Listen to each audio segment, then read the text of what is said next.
You guessed it, we're talking about the NFL to start this show off, and I think I've talked about this ad nauseum. At least I feel like I've talked about this ad nauseum.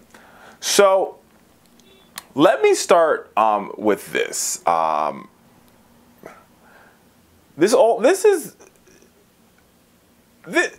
whole NFL thing is all started because our president is reckless on Twitter, right? And this is how we got here, right? We got here because this president is reckless on Twitter, and he's creating a smokescreen from the fact that he is a horrible president. And that's why we're here today. And let me be very clear. This has nothing to do with the flag, the national anthem, or our veterans. It actually is rather the opposite. So what our veterans do is our veterans each and every day fight for our rights to protest and fight for our rights to express the First Amendment, fight for our rights to bear arms, whether we agree with that right or not, fight for our right for due process, and they fight for our rights to be American. And that's exactly what Colin Kaepernick and these NFL players have been doing, expressing their right. Colin Kaepernick, in an interview on September, I want to give you the date that he did this because this is very, very important. On September 1st, 2016, here's what Colin Kaepernick said to the USA Today, and I want to read this exactly as he said it so people aren't confused, because people are trying to say a lot of things, a lot of negative comments being said about Colin, and there's a lot of negative arguments being said about a lot of NFL players who have decided to kneel or sit during the national anthem. So I'm going to read this and we're going to talk about it, but I want to read this as it is. I'm putting my glasses on and everything, America. The media painted this as an anti-American, anti-man and woman of the military, and that isn't the case.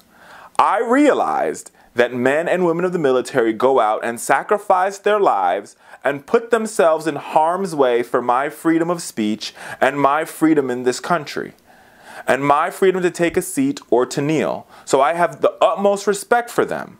I think what I did was taken out of context and spun a different way.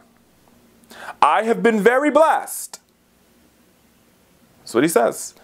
To be in this position, to be able to make the kind of money that I do, and I have to help these people.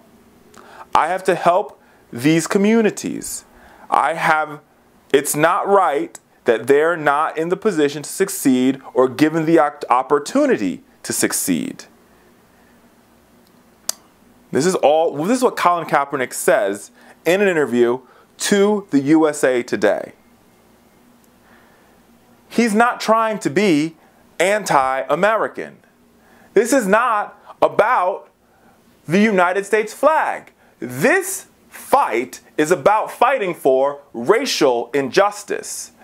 Now let me be very clear with you, because people want, and what you've seen, folks on the right and people who are against Colin Kaepernick and people who are against these players, including the President of the United States, try to do is they're not using a dog whistle. They're using a bullhorn, right, to activate racism. And they're trying to say, oh, this is wrong. Oh, they shouldn't be doing this. Oh, this is anti-American. Racial injustice and systematic racism exists in this country. You don't have to take my word for it. Just look, the proof is in the pudding.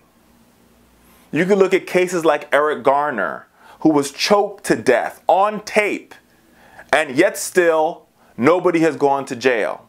Look at the case of Alton Sterling, a gun owner in the state of Minnesota who was shot and killed, and yet nobody has gone to jail. And these cases, there's a litany of these cases. You can look at Tamir Rice, a 12-year-old with a toy gun who was shot by police, and yet nobody has gone to jail. You could look at Justice Department consent decrees on the cities of Baltimore, the cities of New York, the cities of St. Louis, the cities of Los Angeles, the cities of Miami, where the Justice Department, career lawyers, of the Justice Department have found patterns and practices of bigotry and biases in police departments across this country that has led to the use of excessive force. And yet nobody has been punished, yet nothing has changed, yet nobody has gone to jail. America, we are a broken country, and we have a president that refuses to admit it. So here's what we've got to do, America. We have got to stand up and we have got to fight back against racial injustice. And yes, it's not popular. Yes, people don't like it. But let me tell you something. A Gallup poll from 1963 found the favorability rate of Martin Luther King to be 41%. Oddly enough, that's the same favorability rating for these NFL players who have chosen to take a knee. Protesting is rarely ever popular, but protesting and expressing our First Amendment right is the only way we will create change. And so I ask my fellow colleagues on the right, how would you like us to protest? When we shut down streets, you say that we're violent. When Black Lives Matter have die-ins, you call them terrorist organizations. When they march in the streets, you say they're disrupting normal business function. So how would you like us to express our First Amendment right?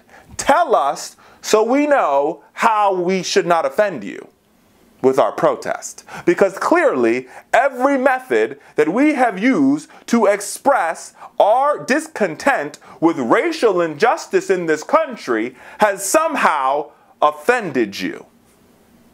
When we speak out against what happened to Eric Garner, you said we were anti-police and we were anti-law and order, and that was offensive. When we spoke out against the fact that Laquan McDonald was shot 16 times by police in Chicago, and it was covered up by the mayor, and we stared at the police in silence, you found that to be offensive. So tell us, how would you like us to protest and express our First Amendment right so we don't offend you? Because clearly, folks with guns walking down the streets, or folks with tiki torches walking down an American city, yelling blood and soil and down with the Jews isn't offensive. That's just violence on many sides. Or that's good people on many sides. So you tell us how we won't offend you so we will change our protesting tactics to please you. But America, let me tell you this.